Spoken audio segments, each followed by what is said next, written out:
Sir, isa-isa lang po ah. Isa-isa lang po.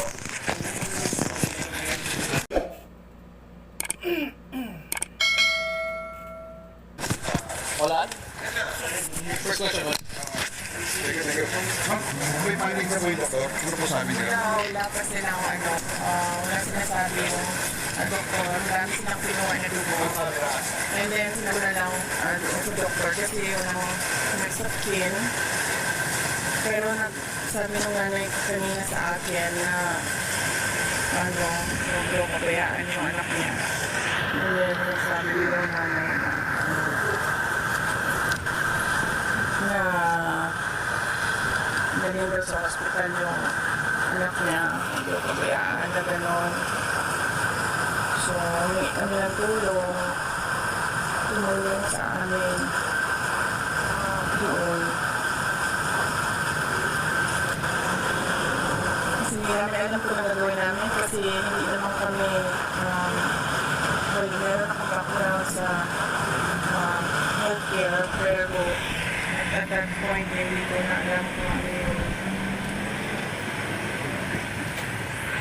gagawin. So,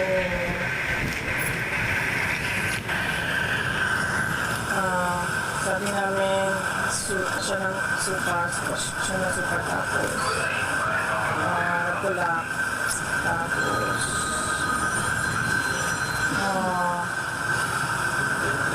well, before siya sumuka, buti na lang nagbabantay si Nicole. Ginawa niya yung bolte. Tapos ginagyan niya yung kamay niya. Sabi niya, ayoko na ito. Ayoko na talaga. Sumunod na lang nung si Nicole. Ginawa yung bolte. Sumuka, sorry.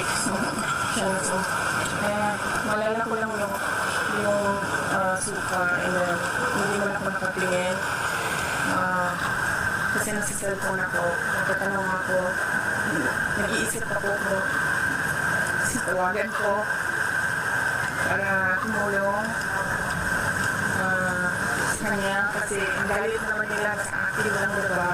Wala naman siguro silang galit kay Yusef Lopez. So, iisip ako silang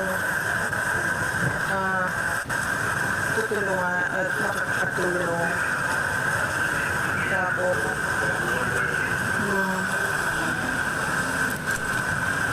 sukulap siya. Tapos, hindi ko alam kung ano nangyayari. So, sinasabihan, tinatawag ko siya. Hindi siya sumasagot. Tapos, may doctor na dumating. Parang doctor niya ata yan or referral ng doctor niya, hindi ko alam. And then, kinausap ng mama ni Yusef Lopez, ng doktor, nag-usap sila sa beach ng nanay kasi siya yung nag-subgain. Pero nagsabi yung nanay kanina na since wala siya physically sa Manila, then I just take care of her daughter. Tapos,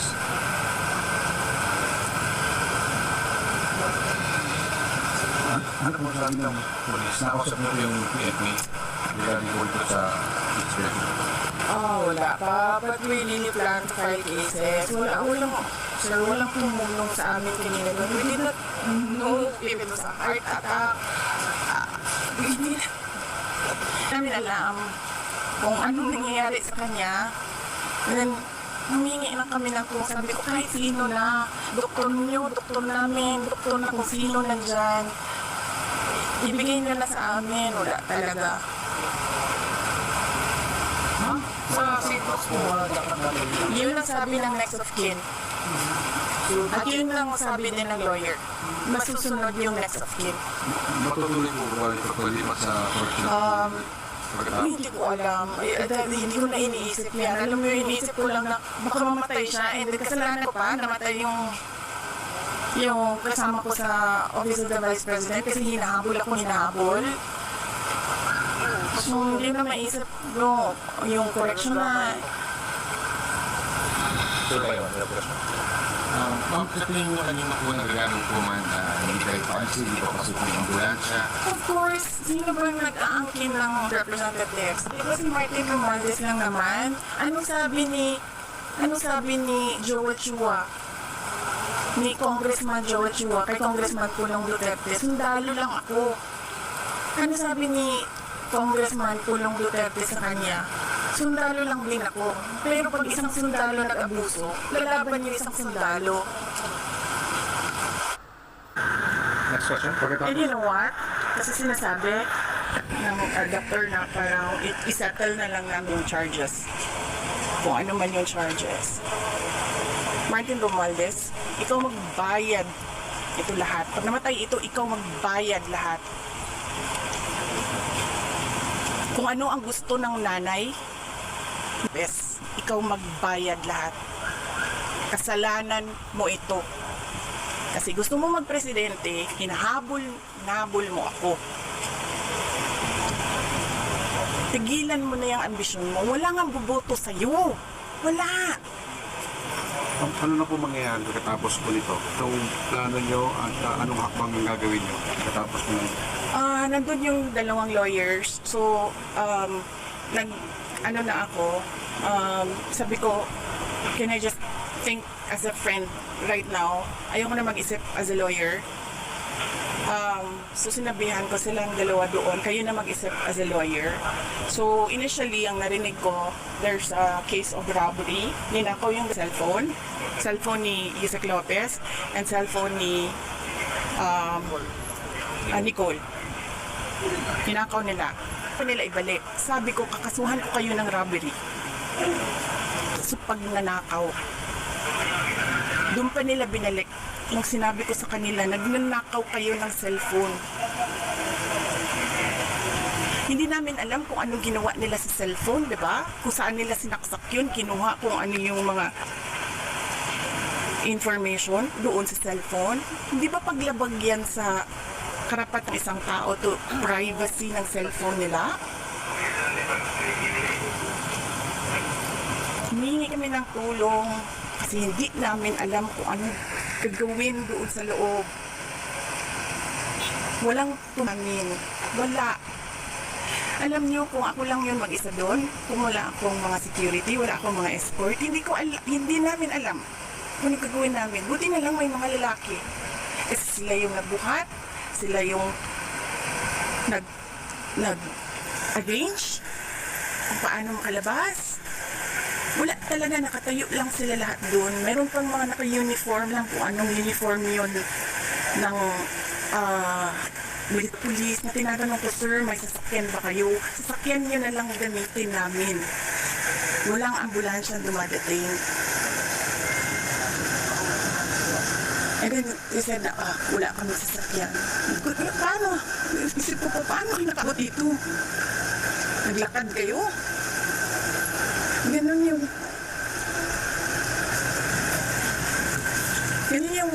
walang pakialam sa buhay ng tao. Hindi na nahiya sa nanay. Hindi naman, ako sabi, hindi naman convict yan. Resource person yan, na sa kanila. Kahit alam niyang mali yung ginagawa sa kanya. Nagrespeto siya. Kasi pakiusap ko, para na lang matapos, sige na lang, para na lang matapos, sige na lang. Nilagay nila doon, kasi nandun ako sa House of Representatives. Bakit? Sila ba may-ari ng opisina ni Congressman Pulong Duterte? Di ba siya?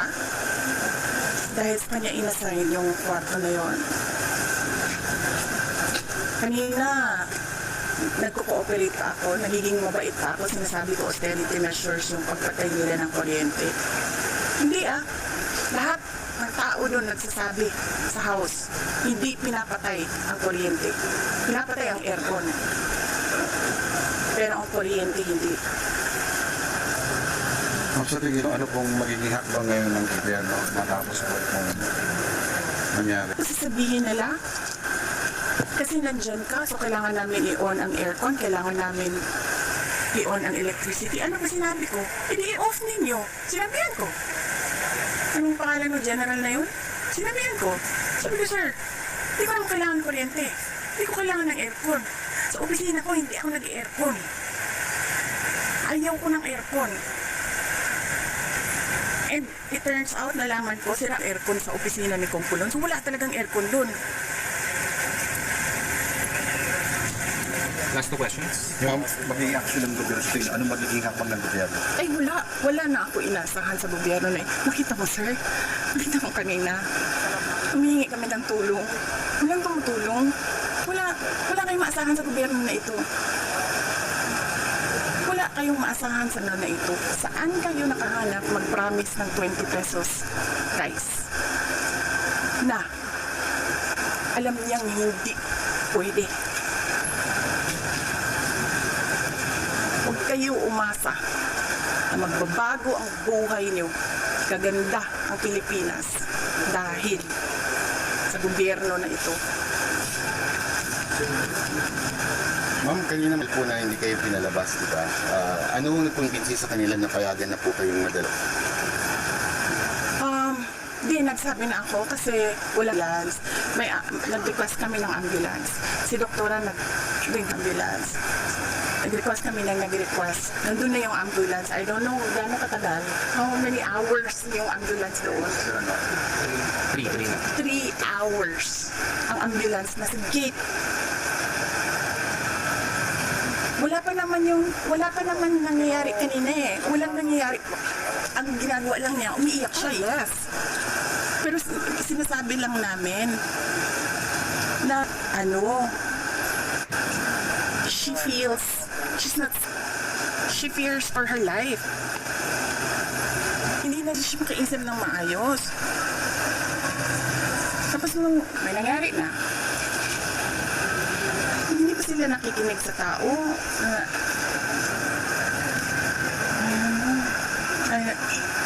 Last question, Anwar. Kanina ma'am, sabi niyo po, between 6 to 12, nakagawa sila ng utos. Yes. Kumasin niyo po ba yun? Naku, sa tingin mo ba, pag kinasyon namin yun, may apology? Hindi. Ang gagawin lang yan nila, pagtatakpan nila, kung ano yung ginawa nila. Sinungaling yung mga putang inang yan eh.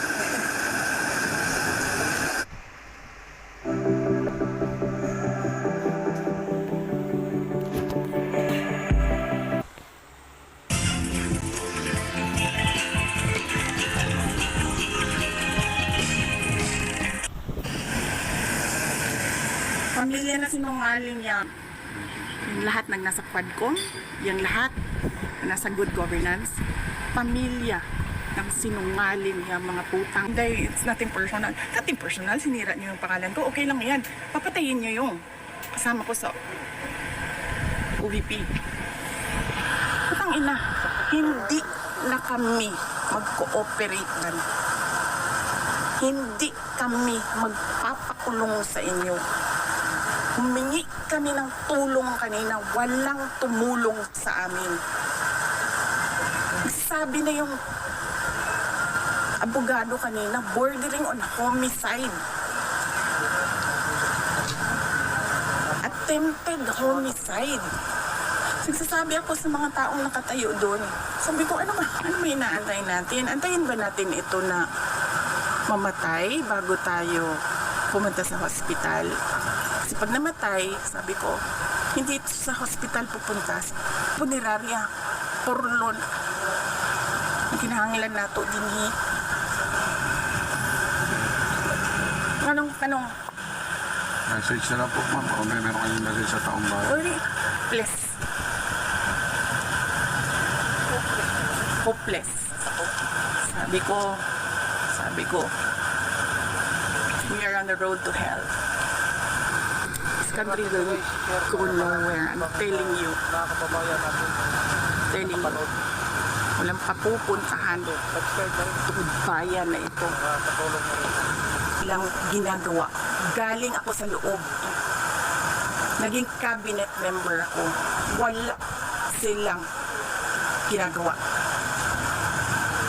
Sa totoo lang. And personal knowledge ko yan. Kasi I was there. I sat there. I listened. Rinig ko wala nang papupuntahan ito. Sabi ko nga sa inyong lahat, BBM, Lisa, Martin Romualdez, o sino pa man yan dyan, gusto humabol sa akin, drag me to hell. Go ahead. Tingnan nyo. Ma'am,